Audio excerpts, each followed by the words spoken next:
하나님 말씀 보시겠습니다. 하나님 말씀 마태복음 3장 16절부터 17절까지 말씀. 신약성경 4페이지입니다. 신약성경 4페이지 마태복음 3장 16절부터 17절까지 말씀 찾으셨으면 제가 봉독하겠습니다. 예수께서 세례를 받으시고 물 위에서 올라오실새 하늘이 열리고 하나님의 성령이 비둘기같이 내려 자기 위에 임하심을 보시더니 하늘로부터 소리가 있어 말씀하시되 이는 내 사랑하는 아들이요 내 기뻐하는 자라 하시니라. 아멘. 이 시간은 성령론 6번째 강해가 되겠습니다. 복음서에 나타난 예수님과 성령이라는 제목으로 하나님 말씀 증거하도록 하겠습니다. 복음서에 나타난 예수님과 성령. 우리가 신약의 성령론을 살펴보기 전에 우리는 항상 구약의 성령론에 대한 이해가 분명해야만 합니다. 지금 제가 예전에 성령론과 관련돼서 이제 읽었던 책 중에서 제가 좀 약간 안타깝게 여겼던 책이 하나 있는데 도널드 맥클레오드라고 하는 신학자가 신약의 성령론을 얘기하는데 구약에 대한 개념을 전혀 언급하지 않고 신약에 나타난 성령에 관한 것만을 가지고서 성령론을 설명하는 것을 보고 되게 좀 안타깝다라고 생각을 했습니다. 여러분, 우리가 지금 접하게 되는 신약의 성령에 관한 개념은 구약에서 구약의 언약과 관련을 맺고 있고요. 그리고 구약에서의 일관성 있는 성령의 사역이 신약에 와서 어떻게 그 일관성을 유지하고 있느냐를 바라보면서 신약에서의 그 성령론 사역의 차이점을 발견해야만 합니다. 그랬을 때 오류가 최소화될 수 있죠. 근데 이제 조직신학자들이 가지고 있는 이런 안타까움이 뭐냐면 조직신학자들은 자꾸 이런 차원에서 해석을 하면서 그런 부분을 놓치는 경향이 있습니다. 그래서 제가 도널드 맥클레오드라든지 그렇지 않으면은 리차드 게핀 같은 분들의 성령론을 읽다 보면은 그런 부분에 대한 아쉬움이 있습니다. 자, 근데 우리가 이 구약의 성령론에 관한 얘기를 그럼 우리가 잠깐 또 다시 한번 되짚어 봐야 될 필요성이 있겠죠. 성령론을 얘기할 때는 우리는 항상 삼위일체 안에서 경륜적 관점에서 우리가 성령을 바라봐야만 합니다. 왜냐하면 성령 하나님은 성부와 성자와 그냥 개별적으로 움직이시는 분이 아니라 그분이 독립된 존재임에도 불구하고 그분은 성부와 성자와의 관계 안에서 그분의 사역이 일어나는 것임을 항상 염두에 두어야만 합니다. 그래서 우리는 이걸 삼위일체라고 얘기하잖아요. 그래서 이 삼위일체의 관점에서 우리가 성령에 관한 이해에 접근해 들어가야 되겠죠. 자, 지난 시간에 언급했던 것처럼 구약의 성령님은 성부의 작정하심을 성자께서 말씀하신 것의 실행자입니다. 그러니까 여러분, 우리가 오늘날 은사제의 운동에서 가장 잘못하고 있는 것이 뭐냐면 성부의 작정과 소위 성경의 기록과 관계없이 은사주의자들이 자기 나름대로 그냥 막 예언하고 장풍 쏘고 기적 일으킨다고 그러고 금가루 날린다고 그러고 이게 문제인 거예요. 저는 개인적으로 기적과 이적이 나타나는 것, 은사가 나타나는 것 no problem, 전혀 문제 없다고 생각합니다. 그것이 하나님의 선하신 작정, 그것이 하나님의 말씀을 이루기 위한 것이라고 한다면 은사가 일어나는 것이 뭐가 문제가 있고, 그리고 기적과 이적이 일어나는 것이 뭐가 문제가 있겠습니까? 하나님의 뜻을 이루는데 그분의 거룩하신 주권에 의해서 기적과 이적은 지금도 일어날 수 있다고 저는 믿는 입장이고요. 그리고 은사도 얼마든지 일어날 수 있다고 믿습니다. 근데 문제는 뭐냐면 이 범주에서 벗어난 것 가지고 사람들이 환호하고 있어서 문제인 거예요. 근데 이 범주에서 벗어난 것들이 대부분 뭐냐면 인간의 정욕이에요. 욕심이에요. 대부분 여러분 은사주의자들의 문제가 무엇입니까? 성경적이냐 성경적이지 않느냐 별로 관심이 없어. 실용성이에요. 이렇게 했더니 교회가 성장하더라. 이렇게 했더니 뭐가 잘 되더라. 형통하더라. 다 문제가 있죠. 중요한 것은 그것이 하나님을 영화롭게 하고, 중요한 것은 그것이 교회를 더 거룩하게 하며, 그리고 그것이 더 하나님의 선하신 작정의 범주 안에 있는 것이냐에 관한 관찰 안에서 점검되어져야 될 문제거든요. 근데 그것이 전혀 일어나고 있지 않기 때문에 지금 성령론에 대한 심각한 거부감과 그 문제점이 자꾸 대두되고 있는 것이라고 저는 확신하고 있습니다. 자, 그 관점에서 한번 생각해 볼까요? 성령님이 하시는 일이 뭐라고요? 성부의 작정. 성부의 작정을 어떻게 알죠? 성경에 나와 있잖아요. 성경에서 나온 하나님의 성부 하나님의 작정을 성자께서 선포하셨죠. 그리고 기록됐죠. 그 기록된 말씀을 성령께서는 실행하시는 그 성령이 아니고서는 절대로 여러분 열매는 맺을 수가 없습니다. 왜냐하면 성령님을 통해서 열매를 맺도록 작정하셨기 때문에 그래요. 그죠? 자, 그런데 성령께서 주권적으로 모든 것을 성취하시는 영으로서 성령께서 모든 걸 이루어 가시는 말씀대로 이루어지게 하시는데 하나님께서 또 다른 하나의 작정을 하셨어요. 그 창세기에서 나온 거죠. 성령께서 당신의 뜻을 이루는데 사람을 통해서 이루기로 작정하셨어요. 그래서 이 사람이라고 하는 존재는 다른 피조물들하고는 달라요. 사람이라고 하는 존재는 이미 창조될 때에서부터 성전으로 창조된 거예요. 성령의 전으로서 성령이 거하시고 성령께서 당신의 작정을 이루시는 피조물로서 우리를 창조하셨단 말이에요. 그것을 우리는 다른 말로 하나님의 형상이라고 얘기를 하는 거죠. 그래서 인간의 존재가 그래서 존귀한 것입니다. 그래서 사탄이 끊임없이 낙태법 같은 걸 자꾸 통과시켜서 수많은 영혼들을 죽이려고 하는 이유가 뭐냐면 그 영혼 하나하나가 하나님의 성전으로 창조된 것이 꼴보기 싫은 거예요. 하나님의 성령의 실행자로서 쓰임받는 존재가 될 수 있기 때문에 다 죽여버리고 싶은 거죠. 그러니까 낙태법을 어떻게 하든 통과시키려고 애를 쓰는 겁니다. 이건 막아야 돼요. 이거는요. 또 흥분하려고 가라앉히고. 네. 하여간 성령님은 당신의 주권에 의해서 사실은 사람의 실행 없이도 당신의 일을 하실 수 있는 분이십니다. 그러나 하나님께서는 사람을 통해 하나님의 영광을 드러내길 기뻐하셨죠. 이 부분이 이제 잘 나타나는 것이 뭐냐면 씨 뿌리는 비유입니다. 씨 뿌리는 비유 보게 되면 어떻게 하시죠? 성령께서 사람의 마음속에 하나님의 말씀을 심기우죠. 그리고 심겨진 그 말씀에 의해서 30배, 60배, 100배의 결실을 맺죠.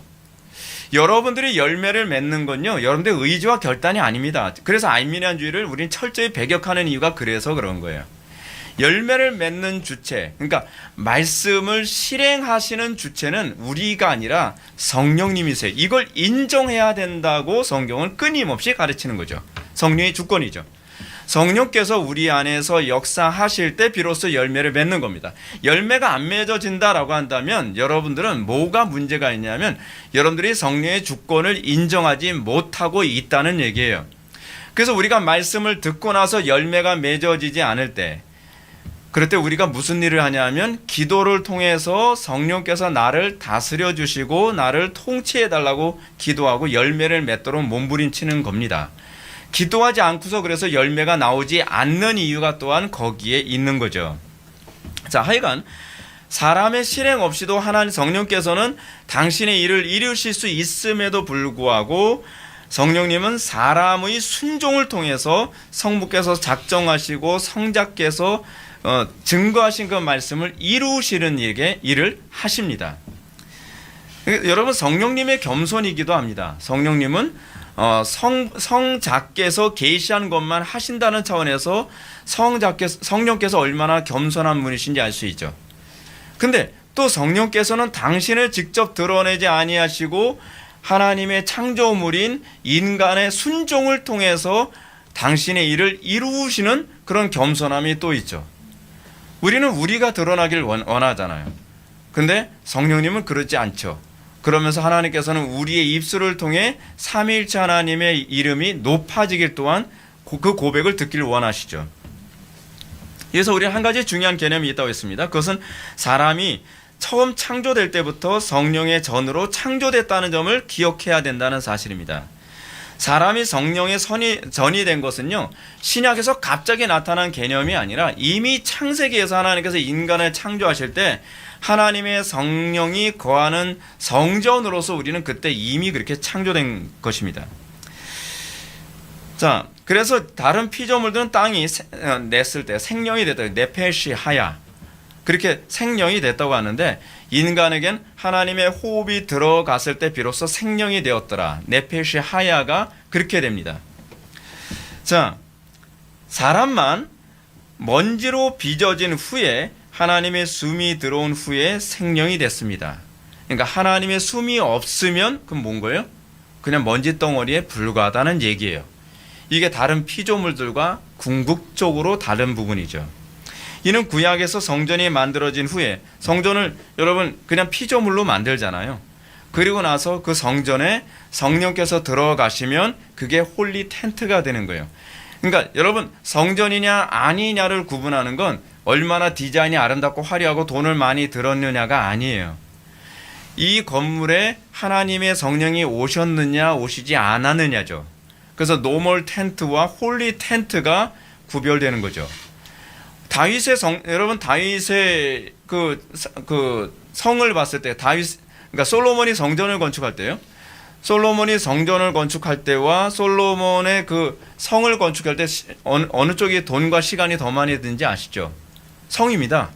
솔로몬 성이 훨씬 더 많이 돈과 시간이 많이 들었거든요. 그런데 왜 그거를 성전이라고 안 할까요? 왜 성전만 성전일까요? 그건 하나님의 영이 오시기 때문에 성전인 거예요. 여러분들이 아무리 똑똑하고 탁월하고 뭐 재능이 많고 뭐 잘생기고 뭐 다 소용없어요. 거기에 하나님의 성령이 임하지 않으시면 그거는요 성전이 될 수가 없는 거예요. 그래서 우리는 우리 자신을 자랑할 게 하나도 없습니다. 하나님께서 우리 안에 거하실 때 우리가 비로소 가치 있는 존재, 하나님의 형상으로서의 존재가 되는 것이죠. 자, 그래서 마찬가지로 신약에 와서도 사도 바울은 고린도전서 6장 19절에서 너희 몸은 너희가 하나님으로부터 받은 바 너희 가운데 계신 성령의 전인 줄 알지 못하느냐라고 얘기하고 있습니다. 교회가 뭐라고요? 교회가 세상 사람들과 다른 게 뭐죠? 성령의 전이라는 거예요. 우리는 성전입니다. 그래서 성전이죠. 성령을 모셔야 성전이 되는 겁니다. 이 개념이 신약에 와서 더욱 선명하게 나타납니다. 따라서 신약에서 성령을 받았다는 것은 단순히 구원을 받아 천국 가게 됐다는 얘기가 아닙니다. 신자는 더 이상 자기를 위해서 살지 아니하고 하나님의 영광을 위해서 또는 하나님의 뜻을 실행하는 순종으로 실행하는 실행자로 부름받은 존재라는 얘기예요.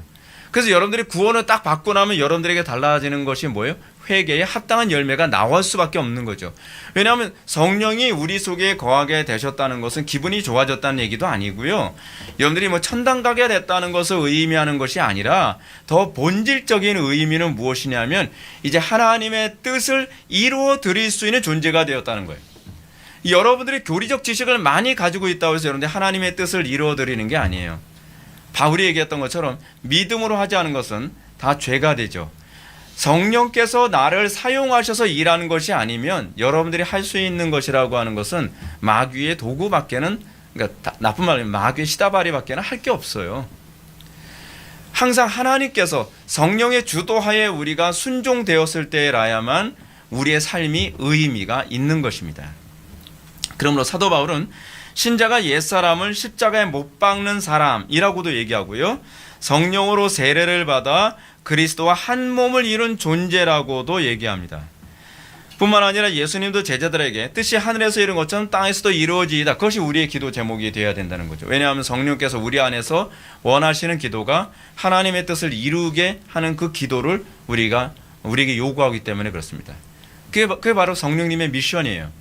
그 성령님께서 우리를 통해서 하시고자 하시는 것은 아버지의 뜻에 순종하는 거죠. 그렇죠?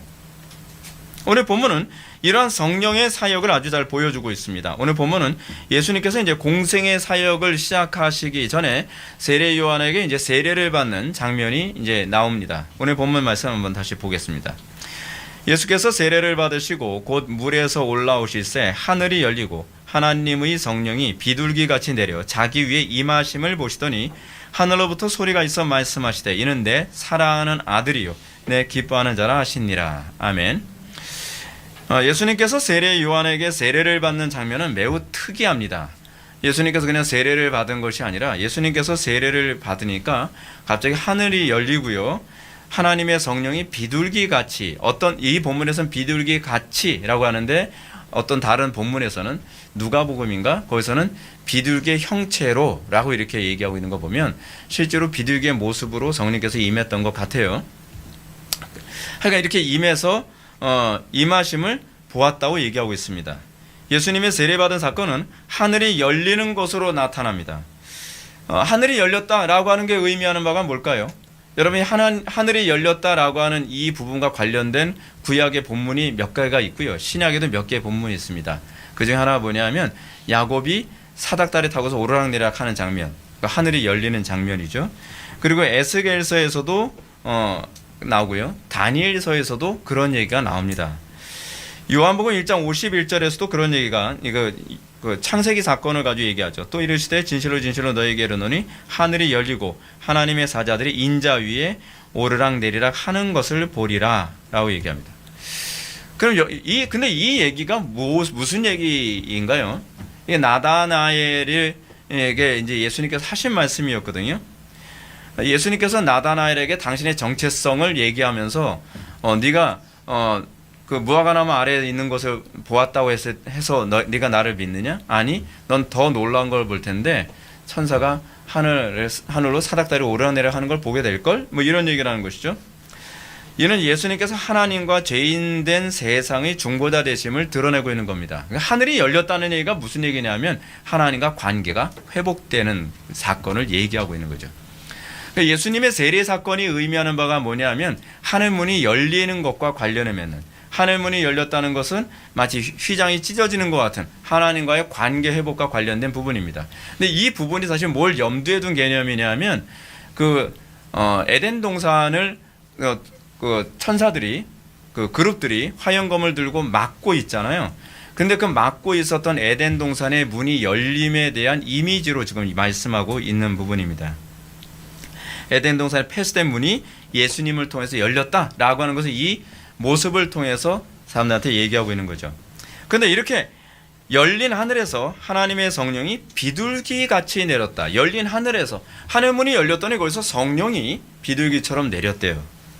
성령이 비둘기같이 내렸다는 것은 일단 비둘기처럼이라고 하는 것은 성경의 문학적인 표현인데 이것이 의미하는 바가 뭐냐면 온유함, 순결, 그리고 생명과 창조의 충만함, 뭐 이런 것들. 하나님의 신이 수면 위에 운행하니라 라고 했을 때 하나님의 신이 수면 위에 운행함을 히브리인들은 어떻게 이해했냐면 마치 비둘기가 날아가는 모습으로 그렇게 이해를 했어요. 그러니까 소위 새로운 창조의 서막이 열렸다라고 하는 것에 대한 메시지가 이 하나의 사건을 통해서 그대로 전달되어지고 있는 것입니다. 근데 이 성령님이 예수님께 임했다는 것은 이 성령님을 통해서 예수님에게 나타날 사역이 무엇인지를 보여주는 거죠. 그렇죠? 그 성령님이 임하시면 성령님의 특성이 나타나겠죠. 여러분들에게 뭐 요즘 뭐 그런 얘기가 많아요. 뭐 그 내림신이 임했다. 무슨 그런 얘기 많이 하잖아요. 뭐 물건 사고 싶은데 막 견딜 수 없는데 갑자기 그걸 사람들이 뭐냐면 내림신이 내렸다. 그걸 어떻게 말을 그렇게 무슨 귀신 신내림 같은 식으로 얘기를 하는. 요즘 이상하게 우리나라는 언어부터가 다 굉장히 사악해요. 굉장히 사악해. 근데 여러분 이게 중요한 메시지를 제가 여러분들한테 전달하기 위해서인데요. 어떤 영을 접했느냐는 어떤 행동을 할 수밖에 없느냐를 의미합니다. 여러분들이 예수를 믿게 되었다고 한다면 여러분들은 이전과 다른 삶이 나올 수밖에 없어요. 그건 의지의 문제가 아니라 여러분들의 영의 문제예요. 악한 영이 임하면요 원치 않아도 그렇게 살게 돼 있어요. 근데 거룩한 영이 임한다고 한다면 여러분들이 거룩한 삶이 뭐죠? 세상과 구별된 삶이 나올 수밖에 없는 거죠. 근데 이건 의지의 문제가 아니라 은혜의 문제라고 얘기하는 겁니다. 하여간 예수님의 사역이 이 비둘기처럼 임함이라고 하는 것, 그리고 하늘문이 열림이라고 하는 것을 통해서 예수님의 사역이 가지고 있는 특징이 무엇인지, 그리고 예수님을 영접한 사람에게서 나타나는 특징이 무엇인지를 우리들에게 잘 보여주고 있습니다. 자, 여기서 정말 중요한 것은 그 다음입니다. 그 다음 좀 어려워도 항상 이 난예배 설교는 좀 어렵죠. 그래도 들으셔야 돼요. 17절 말씀 보면 성령님이 예수님 위에 임하시면서 하늘로부터 이는 내 사랑하는 아들이요 내 기뻐하는 자라 라고는 소리가 들렸다는 사실입니다. 왜 이 소리가 들렸을까요? 근데 이 소리가 어디서 나온 소리냐? 먼저 여러분 내 사랑하는 아들이라고 하는 이 표현은 시편 2편 7절에 나오는 얘기거든요. 시편 2편 7절을 보면은 내가 여호와의 명령을 전하노라 여호와께서 내게 이르시되 너는 내 아들이라 오늘 내가 너를 낳았도다 라는 말씀을 인용해서 하늘에서 소리가 들린 거예요. 그리고 또 그 다음에 내 기뻐하는 자라라고 하는 말은 이사야서 42장 1절 말씀의 인용입니다. 이사야서 42장 1절은 이렇게 기록하고 있죠. 내가 붙드는 나의 종 내 마음에 기뻐하는 자 곧 내가 택한 사람을 보라. 내가 나의 영을 그에게 주었은즉 그가 이방의 정의를 베풀리라. 이 말씀이 그대로 지금 성취되고 있는 거죠. 나의 기뻐하는 자에게 내 영을 주겠노라 라고 하는 것이 그대로 성취되고 있습니다. 시편 2편이 여러분 어떤 시죠? 시편 2편 왕위 등극시. 좀 어려운가요? 시편 2편이 의미하는 바는 뭐냐면 그러니까 이스라엘에서 이제 왕을 추대하게 될 때 다윗이 왕으로 딱 됐을 때 그때는 없었겠지만 그 이후에 솔로몬이 왕이 되고 그 이후에 왕들이 세워질 때 꼭 이 시편 2편을 읽으면서 하나님께서 세우신 왕이다라고 하는 소위 하나님의 신적인 인침을 선언을 했거든요. 항상 그럴 때마다 낭독하는 시가 시편 2편이었어요. 근데 시편 2편에서 너는 내 아들이라 라는 이 말을 함으로써 장차 오시게 될 메시아의 특징을 얘기해 주고 있죠. 그 특징이 무엇인가? 먼저 내 사랑하는 아들이라는 말의 인용은요, 예수님이 하나님께서 세우신 왕이라는 의미입니다. 그럼 메시아라는 얘기죠. 두 번째, 이사야서 42장에서 내 기뻐하는 자라고 하는 말은 여러분 어떤 사람을 기뻐합니까? 내 마음에 쏙 들 때 기뻐하잖아요. 그렇죠? 그러니까 이는 내 기뻐하는 자라라고 하는 것은 하나님께서 원하신 대로 정확하게 통치를 실행하는 왕이라는 말이에요. 이 두 개가 딱 합쳐져서요. 그러니까 예수님의 사역은 어떤 사역이었습니까? 하나님의 통치를 하나님 마음에 합하게. 근데 이 호칭을 들은 사람이 있었어요. 누구죠? 다윗이죠. 다윗이에요. 하나님께서 우리에게 요구하시는, 신약의 교회에게 요구하시는 것이 그거 아닌가요? 내 마음에 합한 삶을 사는 사람들의 모임이에요. 그것이 교회예요. 근데 요즘 교회가 속을 많이 새기죠. 하나님 속을요. 하나님 마음에 합하질 않아요. 왜죠? 그 영의 문제죠. 거듭남의 문제이고 성령의 문제라고 저는 생각합니다. 성령님을 받지 않았기 때문에 그런 거예요. 의지의 문제가 아니라니까요. 우리는 어차피 선을 행할 의지가 없어요. 네. 자, 여기서 중요한 사실은 이런 일이 일어나는 것은 구약에서 왕이나 선지자나 제사장에게 주로 일어나는 일이었다는 사실입니다. 여러분 이것을 이제 기름 부으심이라고 얘기하거든요. 그러니까 여러분 예수님께 세례를 했을 때 하늘 문이 열리고 성령이 비둘기같이 임한 사건은 사실은 왕에게 임직식을 하는 것을 지금 얘기하는 거예요. 지금 예수님은 지금 뭐 하고 계신 거예요? 세례 요한 통해서 왕이 임직식을 지금 하고 있는 겁니다. 근데 이거를 뭐라 하냐면 기름 부으심이라고 얘기하는 거거든요. 근데 구약에서 기름 부으심을 받은 사람이 누굽니까? 아무나 기름 부음 받지 않았잖아요. 그렇죠? 옛날에 구약 시대 때는 기름 부음을 받는 세 종류의 사람만 있었습니다. 왕이나 제사장이나 선지자만 머리에 기름을 걸쭉하게 붓습니다. 네. 그 기름 부음 받는 거 참 그럴 것 같아요. 그냥 물처럼 내리는 게 아니라 걸쭉하게 쭉. 근데 그 걸쭉하게 이제 기름 부음을 받는 것이 의미하는 바가 뭐냐면 성령을 받았다라고 하는 것에 대한 상징적 표현으로 머리에 기름을 붓는 거거든요. 이 뭐 양뿔에다가 이제 거기다 기름을 담아서 그냥 쭉 붓습니다. 근데 이 성령의 이렇게 그 기름을 머리에 붓고 나면 실질적인 효력이 나타났어요. 그래서 왕에게 머리에 기름을 부으면 어떤 현상이 나타났다 그랬죠? 다윗이나 사울 같은 경우에도요. 그들에게 새로운 마음이 생기고 그리고 그들에게 새로운 어떤 기질과 성품이 막 튀어나오기 시작을 합니다. 새 마음을 갖게 됐으니까요. 지난 시간에도 언급한 것처럼 사울이나 다윗이 사무엘로부터 기름을 받고 난 이후에 새 마음을 품고 새 사람이 되었습니다. 그들이 새로운 마음을 품고 새 사람이 되었다는 것이 의미하는 바가 뭐냐면 그들이 비로소 성령의 수행자가 됐다는 거예요. 없던 용기도 막 생기고요. 없던 지혜도 생기고요.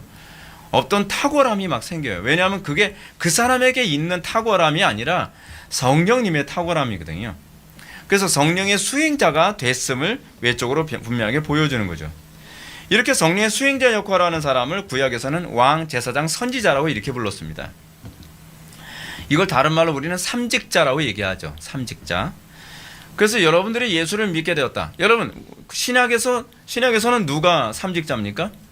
모든 그리스도인들이 다 삼직자죠. 그죠? 우리는 왕 같은 족속이요 거룩한 나라요 그의 소유된 백성이니. 그죠? 우리는 왕이요 제사장이요 선지자로서의 직분을 받은 사람이에요. 그럼 우리 기름 부음을 받았다고 얘기하는 거잖아요. 그럼 우리에게 뭐가 나타나야죠? 성령의 수행자의 삶이 나와야죠. 뜻이 하늘에서 이룬 것처럼 땅에서도 이루어지는 일이 우리 통해서 일어나야죠. 하나님의 통치가 내 가정에 일어나고, 하나님의 통치가 내 교회에 일어나고, 하나님의 통치가 내 지역사회와 직장과 이 대한민국에 일어나야 되겠죠. 근데 오늘날 한국교회의 가장 심각한 문제가 뭐냐면, 예수 믿는 사람들은 주변에 바글바글한데 그들을 통해서 하나님의 통치가 일어나질 않아요. 그들을 통해서 성령의 수행자 역할이 일어나지 않고 오히려 마귀의 수행자 같은 행동을 하는 사람들이 얼마나 많은지 몰라요. 그들이 교회를 파괴해요. 오늘날 지금 한국교회에서 보십시오. 정치권에 있다고 하는 기독교인들이 지금 교회 파괴하는데 앞장서고 있잖아요. 마귀의 수행자지 여러분, 그게 성령의 수행자라고 얘기할 수 있겠습니까? 그러니까 근본적으로 신앙에 대한 개념부터가 잘못되어 있는 거죠. 그러니까 여러분들이 예수를 믿게 됐다면 여러분들은 피스메이커, 화평케 하는 자, 그리고 여러분들이 예수를 믿게 됐다면 의로 인해서 고난을 당할지라도 의를 위해서 싸우는 삶을 살아가는 것, 하나님의 거룩한 군사로 살아가는 것, 어두운 것을 밝히고 그리고 썩는 것의 부패를 방지하는 삶을 살아야죠. 그거는 의무가 아니라 우리의 본성의 변화예요. 그것이 안 나타나면 가짜인 거예요. 여러분 심하다고 생각하지 마십시오. 제가 이렇게 말씀드리는 게 심한 게 아니라 이게 원래 정통 가르침이에요. 휘필드도 그렇게 얘기했고요. 그냥 우리의 신화의 선배들은 다 그렇게 얘기했는데 20세기 들어오면서 사람들 비유 맞추느라고 강단에서 이런 소리를 안 해요. 그러면 교인들 많이 모을 수는 있어요. 자, 근데 이 삼직이 이미 누구에게 주어졌던 직분이었냐면 아담에게 주어졌던 직분이거든요. 하나님께서 인간 아담을 처음 창조하셨을 때 아담에게 제사장 그리고 선지자 왕의 직분을 그때 주셨어요. 근데 아담이 타락하고 난 이후에 이 직분이 다 부패하고 타락하게 된 것이죠. 근데 이 아담에게 주어졌던 이 삼직이 이제 또 누구에게 다시 나타나는 겁니까? 다시 예수님께 다시 나타나죠. 다시 나타납니다.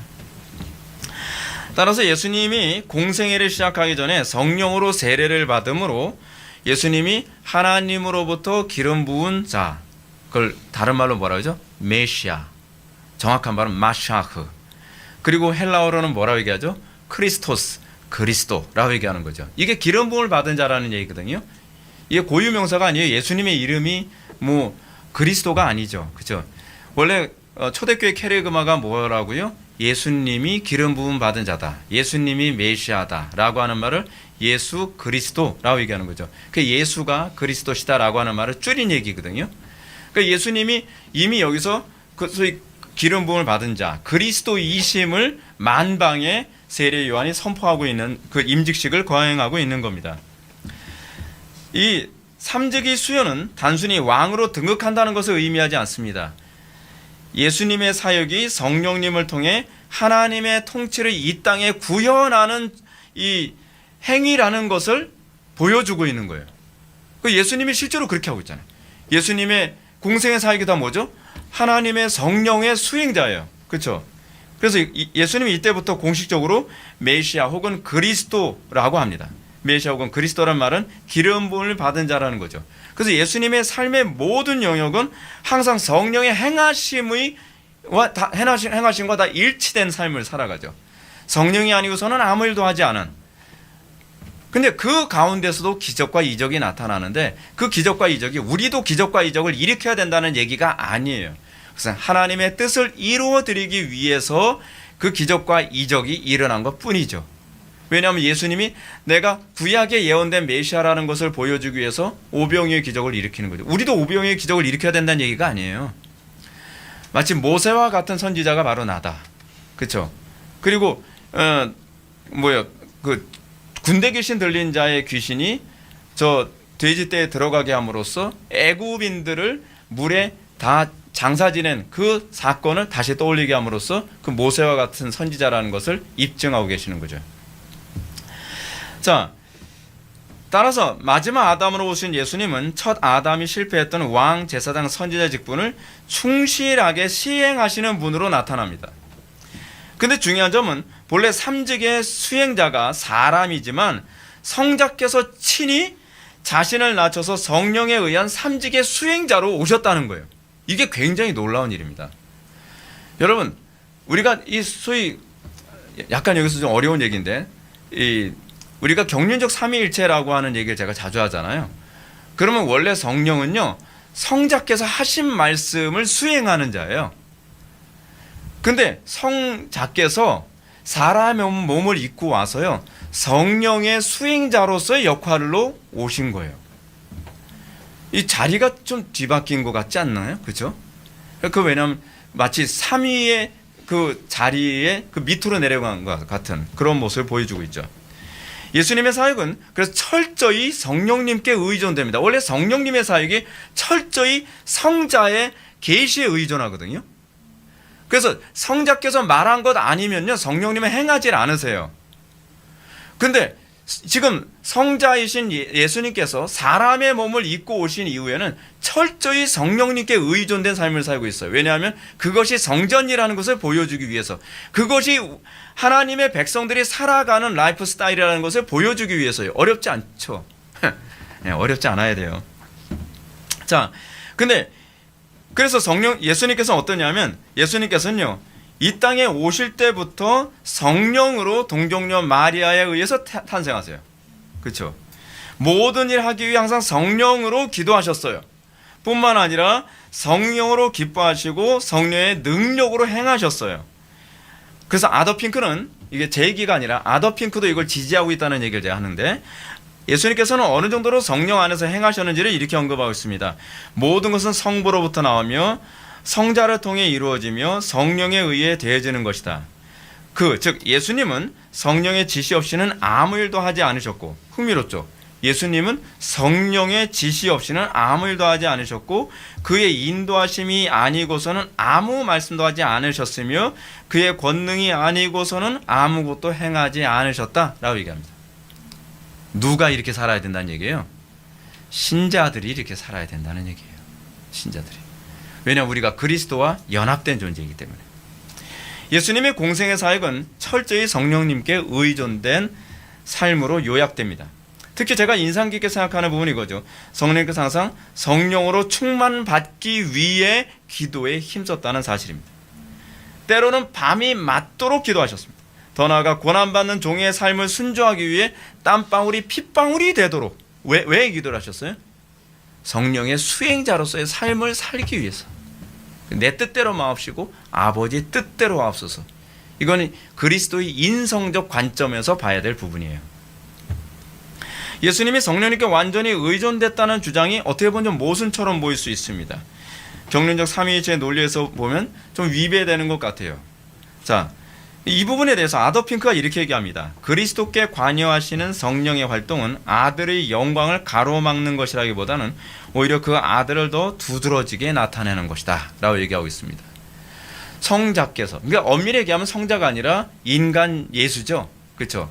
완전한 인간이신 예수님이 성령께 완전히 의존하여 성령이 아니고서는 아무 일도 하지 않음, 그렇게 함으로써 사실은 누구를 드러내는 거예요?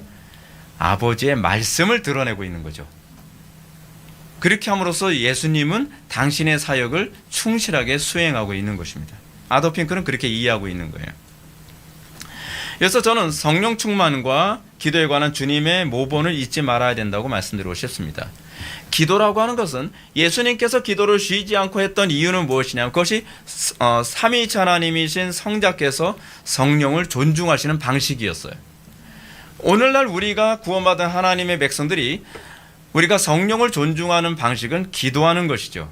그 부분에 대해서 하이델베르크 요리문답 116문은 이렇게 얘기하고 있습니다. 그리스도인에게 왜 기도가 필요합니까?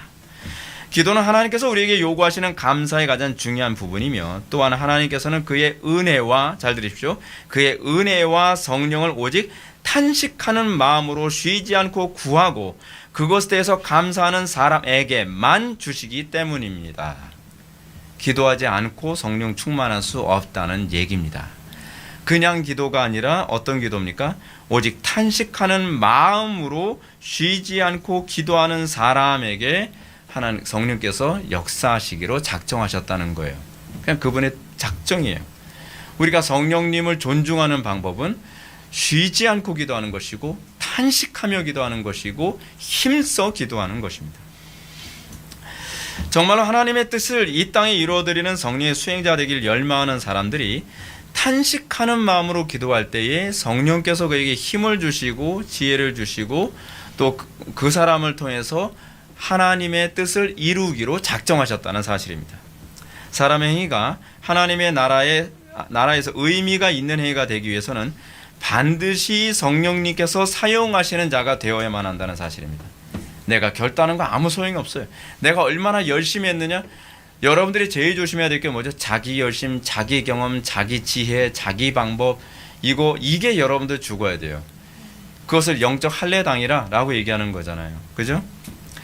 바울의 표현처럼 믿음으로조차 행하지 아니하는 것은 다 죄일 뿐입니다. 믿음으로조차 행하는 성령의 삶을 위해 주님은 쉬지 않고 기도하셨습니다. 예수님조차도 그러셨습니다. 항상 자기 뜻대로 하지 않고 아버지 뜻대로 하기 위해 기도하셨습니다. 12제자를 선택하는데 딱 보서 너 그렇게 안 하셨단 말이에요. 예수님께서 12명의 제자를 선택하기 위해서 밤이 맞도록 기도하시고 그 다음에 12명의 제자를 선택하셨다는 겁니다. 왜냐하면 성령의 주권을 인정하기 위해서예요. 사도 바울이 성령이 아니고서는 누구든지 예수를 주시라 할 수 없다고 한 가르침은 바로 예수님의 가르침과 그대로 일치합니다. 이를 위해 주님은 우리에게 구하고 찾고 두드리라고 하셨습니다. 성령의 주권을 인정하는 게 쉽지가 않습니다. 힘써 기도하라고 성경은 얘기하고 있고요. 그리고 구하고 찾고 두드려야만 성령께서 성령을 주신다고 예수님이 가르치고 계십니다. 그래서 이렇게 말씀하고 있죠. 주님은 구하고 찾고 두드리는 자들을 향하여 너희가 악할지라도 좋은 것을 자식에게 줄 알거든 하물며 너희 하늘 아버지께서 구하는 자들에게 무엇을요? 성령을 주시지 아니하겠느냐 라고 얘기하고 있습니다. 하이델베르크 요리문답은 이것과 관련을 맺고 있는 겁니다. 기도해야만 하나님께서 성령으로 우리를 충만하게 주시겠다는 겁니다. 그거 율법주의 아닙니까? 행위구원 아닙니까? 아닙니다. 믿으면 행하게 되는 것이죠. 이게 믿음입니다. 그래서 사도 바울은 순종과 믿음을 항상 동의어로 사용하는 이유가 거기에 있는 거죠. 다시 하던 얘기 돌아갑시다. 왜 신자는 이렇게 구하고 찾고 두드려가면서 성령에 충만해야만 하겠습니까? 그냥 여러분 기도 안 해도 성령 충만하면 될 수 있는 거 아닐까요? 성령 충만에 관한 얘기는 다음 시간에 제가 말씀드릴 거예요. 근데 여러분 우리가 왜 기도해야만 성령 충만한 겁니까? 그게 주권을 인정하는 방식이기 때문에 그래요. 하나님의 주권을 인정하는 방식이기 때문에. 왜 원죄 없으신 예수님조차도 왜 항상 기도하며 성령님을 의지해야만 하겠습니까? 그것이 성령의 전으로 살아가도록 부름받은 신자됨의 태도예요.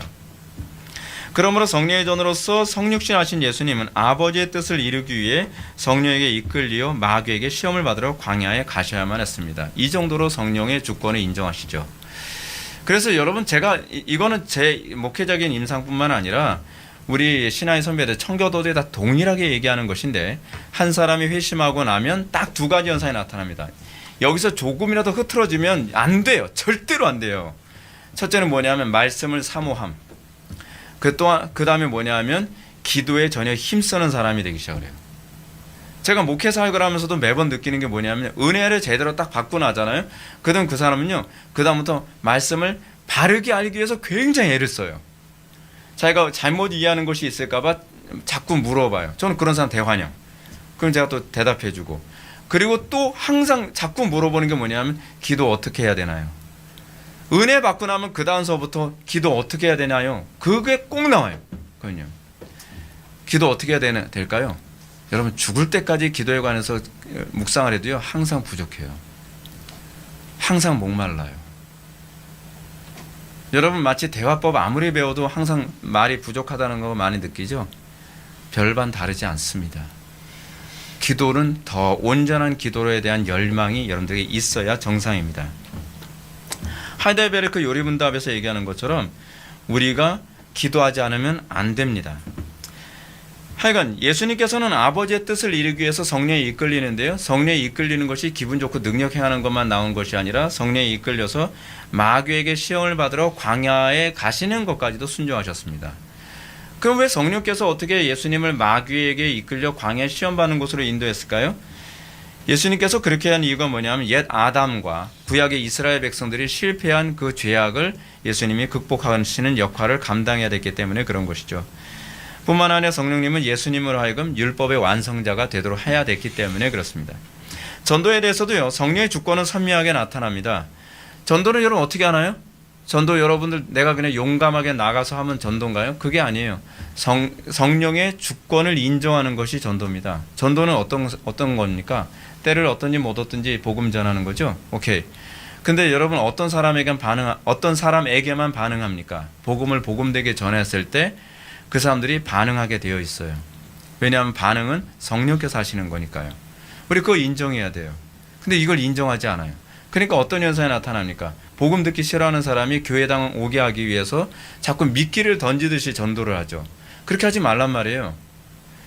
여러분, 하나님께서 예비한 사람들, 하나님께서 택한 백성들이 예배당에 오는 게 그 교회지, 미끼 던져가지고 우리 교회 오면 뭐 빵도 준다, 우리 교회 오면 뭐 드라이 준다, 우리 교회 오면 뭐 에어컨 뽑기 해가지고 에어컨도 준다, 뭐 그런 식으로 사람 데려오지 마세요. 그 라이스 크리스천 만들면요, 이거 골치덩어리입니다. 맨날 교회에서 뭐 얻을 거 없나, 맨날 그거.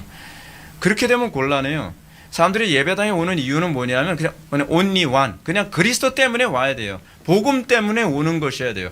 근데 택한 백성은 복음 딱 전하면 그냥 반응 딱 해요. 신기하게 반응해요. 그래서 생명을 느껴요. 왜냐하면 성령께서 하시는 작업이니까. 예수님은 12제자를 파송하시면서 전도하면서 야, 너희들 전도로 나가가지고 여기 오면 빵 준다 그래. 그러지 않으셨습니다. 오히려 빵을 먹고 배불러서 온 사람들을 향해서 예수님이 질타를 오히려 더 많이 하셨죠.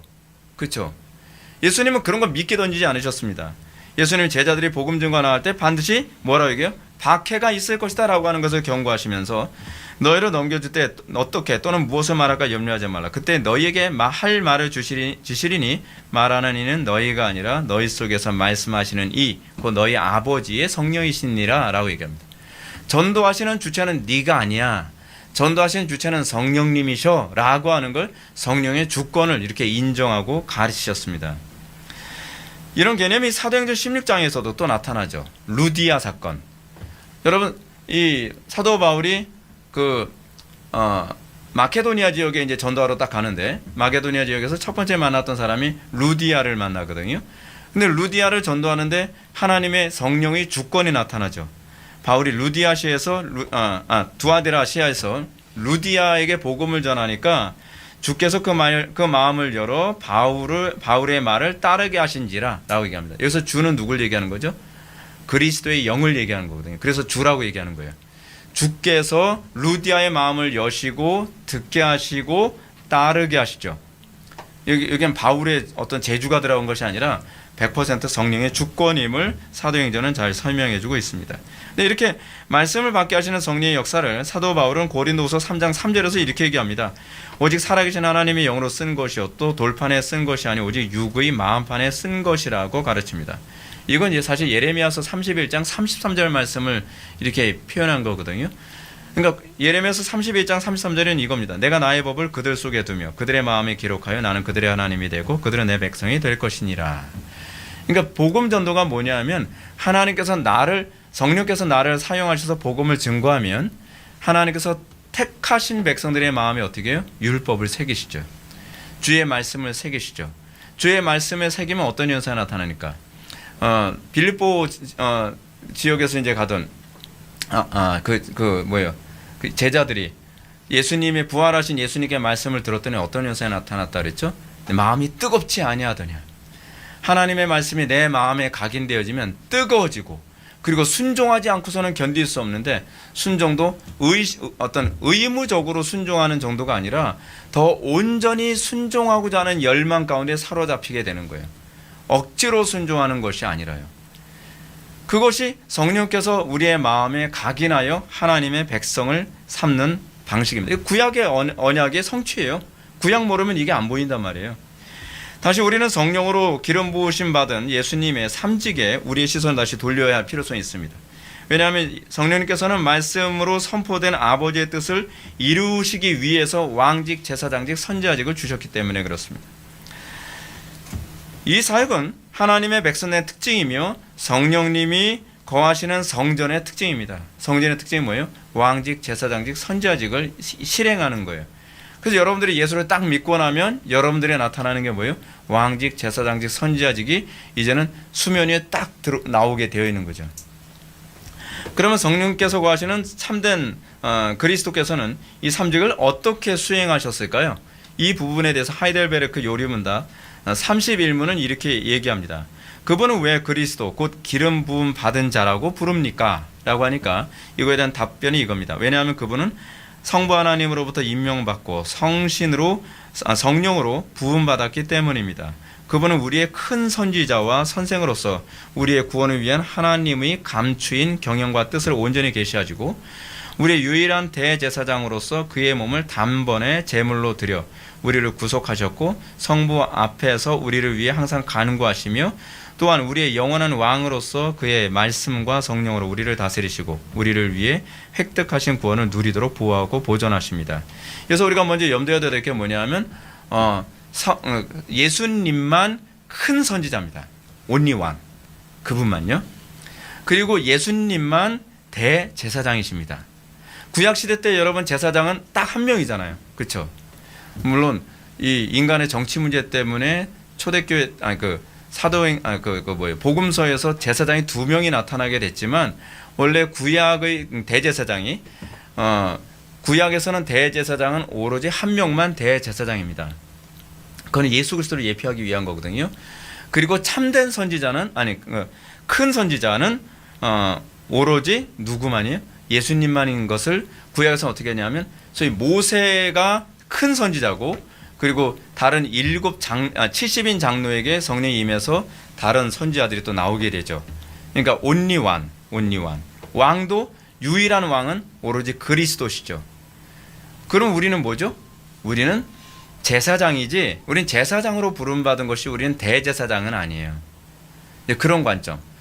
대제사장은 한 해에도 수천 명이었거든요. 각 지파마다 제사장들이 굉장히 많았으니까 어떤 그런 개념들. 그래서 우리는 왕이요 제사장이요 선지자로 부름받았지만 그리스도와 동급은 결코 아니라는 것을 먼저 염두에 두어야만 합니다. 그리스도만 유일하신 큰 선지자고 그리스도만이 유일하신 왕이시고 그리고 우리는 그 분봉왕으로 이해되어져야 되는 거고요. 그리스도만이 유일한 대제사장이십니다. 따라서 첫째로 우리가 성령에 의한 선지자직은 어떤 식으로 나타나야 돼요? 하나님의 감추어진 경영과 뜻을 온전히 계시하는 것.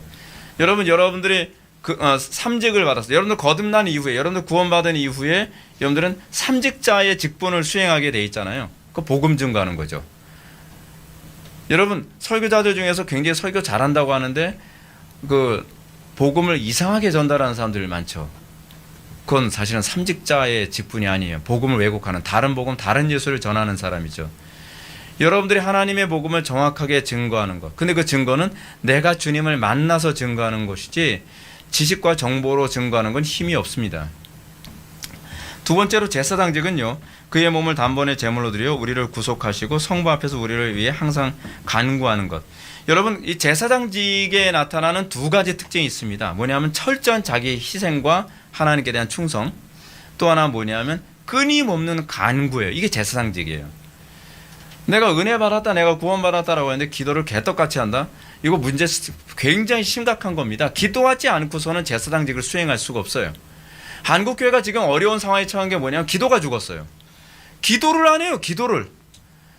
옛날에 우리의 신앙의 선배들은요 죽기 살기로 기도했습니다. 밤이 맞도록 기도했습니다. 뼈가 부서지도록 기도했습니다. 근데 요즘에는 배부르고 등 따서 하니까 기도를 폼으로만 해요. 경건의 능력 안 나타나잖아요. 기도 그렇게 해서 경건의 능력 안 나타납니다. 폼으로 기도해서 됐으면 뭐 예수님이 그렇게 기도하셨겠습니까? 예수님이 왜 밤이 맞도록 기도해? 피곤한데. 그렇잖아요. 예수님이 왜 땀방울이 핏방울이 되도록 그렇게 기도하셨겠어요? 기도는 힘쓰는 거기 때문에 그렇습니다. 기도가 쉽지 않습니다. 기도는 중노동이에요. 천주교에서 이 신자들 머리 수건 뒤집어 쓰고 이 턱 꿰고서 하는 거 그런 식으로 해서 여러분 되는 게 아닙니다. 우리 신앙의 선배들 그렇게 기도 안 했습니다.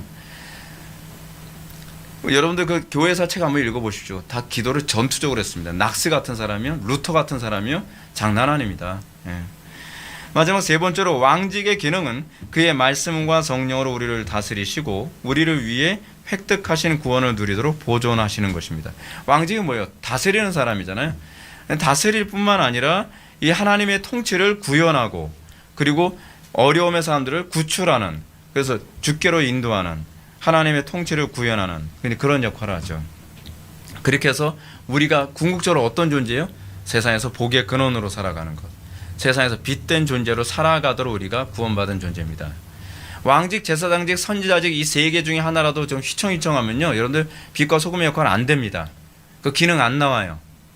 그러니까 여러분들이 이 기능이 안 나온다? 그러면 여러분들 나 왕직의 문제가 있나, 제사장직의 문제가 있나, 선지자직의 문제가 있나 좀 생각해 봐야 돼요. 선지자직 뭐예요? 내가 과연 충성됨과 기도가 제대로 되고 있나? 왕직, 내가 하나님의 통치를 구현하기 위해서 내가 싸우고 있는가? 그리고 제사장직, 선지자직, 내가 과연 하나님의 말씀을 바르게 증거하고 바르게 이해하고 있는가? 이 부분에 관한 점검이 필요합니다. 이제 말씀을 정리하겠습니다. 우리는 지난 시간에 살펴봤던 구약에 나타난 성령님에 대한 이해를 기초로 해서 복음서, 특히 예수님을 통해 나타난 성령의 사역에 대해서 살펴보았습니다. 구약을 염두에 둔 성령의 사역을 염두에 두면 신약의 성령론이 이렇게 헷갈릴 것도 별로 없고요. 무슨 신비주의로 갈 것도 없고 위험할 것도 전혀 없습니다. 문제는 구약의 성령의 사역에 관한 인식 없이 신약에 나타난 기사와 이적만을 가지고서 자꾸 성령론을 해석하다 보니까 자꾸 이상한 신비주의라든지 이단이 자꾸 속출하게 되는 것이죠. 우리가 이 구약에 나타난 성령에 대한 이해를 신약의 그리스도의 사역과 연결해서 이해할 때 우리하고는 약간의 차이는 있습니다. 왜냐하면 그분은 주체시고 우리는 그분과 연합된 존재이기 때문에. 그러나 방식은 아주 동일합니다. 무엇보다 우리가 관심을 가져야 할 부분은 성령님이 사람을 본래 창조하신 의도대로 우리를 성전으로 삼으셨다는 사실을 잊지 말아야만 합니다. 성육신하신 예수님은 마지막 아담으로 오셔서 어떻게 사람이 성령의 전으로 살아가는 것인가 라고 하는 것을 우리들에게 가르쳐주고 계십니다. 따라서 우리는 그리스도의 삶과 우리의 삶에 궁극적으로 다른 것은 없습니다. 예수님께서 거하시는 성전으로 부름받은 신자는 그리스도께서 인정하셨던 것처럼 우리는 성령의 주권을 인정하며 살아갈 때에 성령의 전으로서 우리가 인생을 살아갈 수 있게 되는 것이죠. 신자는 성령님 안에서 성령의 실행자로 살아가는 것이 마땅합니다. 성령의 전은 삼위일체적으로 이해되어질 수밖에 없죠. 성령의 전으로 이해되는 것은 하나님의 주권이 말씀으로 선포된 것을 그 성령에 의해서 우리가 실행하게 되는 것입니다. 성도는 어디를 가든지 이 열매로 가득해야만 합니다. 어디를 가든지 우리는 왕이요 제사장이요 선지자로서의 열매가 나타나야만 합니다. 이 열매가 나타난다면 원인을 찾아야 합니다. 안 찾아도 되는 문제가 아닙니다. 여러분들이 정상적인 그리스도인이라면 그게 문제가 되고 고민이 되어야만 합니다. 조금만 뭔가 이상해도 여러분들 고민해야 되잖아요. 오늘도 제가 아침에 자꾸 등이 따끔따끔해 해가지고서 왜 이렇게 따끔따끔하지 했더니 인간의 한 존재가 육신조차도 얼마나 예민한지요.